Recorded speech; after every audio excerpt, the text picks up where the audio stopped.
Sa wakas, nalaman na natin ang tunay na dahilan kung bakit pinatay ni Imu si Saint Saturn. Hindi nakapagtataka na hindi niya pinatay si Robin. Dahil para kay Saturn, walang halaga ang buhay at kamatayan ng Straw Hat Crew kumpara sa sarili niyang kapalaran. Sa latest chapter, gamit ang kanyang overpowered na abilidad, madali niyang tinalo ang Straw Hats. Akala ni Robin, katapusan na niya.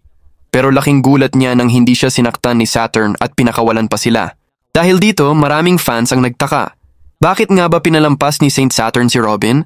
Alam naman natin, si Robin lang ang kayang magbasa ng poneglyphs at bilang survivor ng Ohara, hinahanap siya ng buong world government. Pero eto ang twist, alam natin ang ending.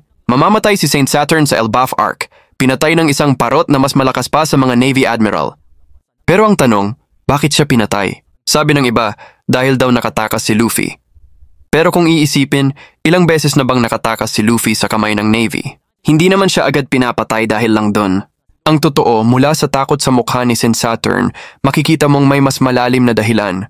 Sinabi nga ni Vegapunk, dalawa ang kasalanan ni Saturn. Una, ang paghahanap ng infinite energy na masyadong malapit sa araw.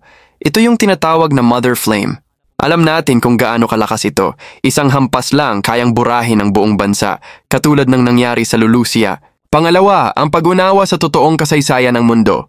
Ang pagkakaroon ng kaalaman tungkol sa Joy Boy at Void Century ay isang banta sa world government, isang lihim na matagal na nilang tinatago. Bukod kina Luffy, Zoro at Sanji, ang lakas ni Saturn ay halos hindi matapatan dati.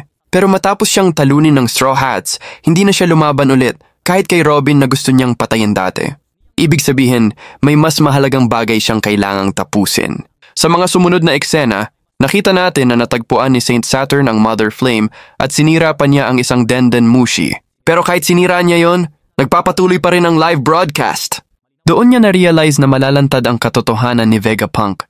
At kapag nangyari yon, papatayin siya ni Imu dahil sa malaking pagkukulang niya bilang God of Science and Defense.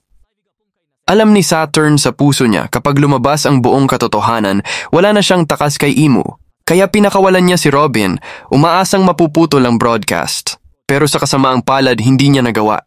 At sa huli, pinatay siya ni Imu mula sa malayo.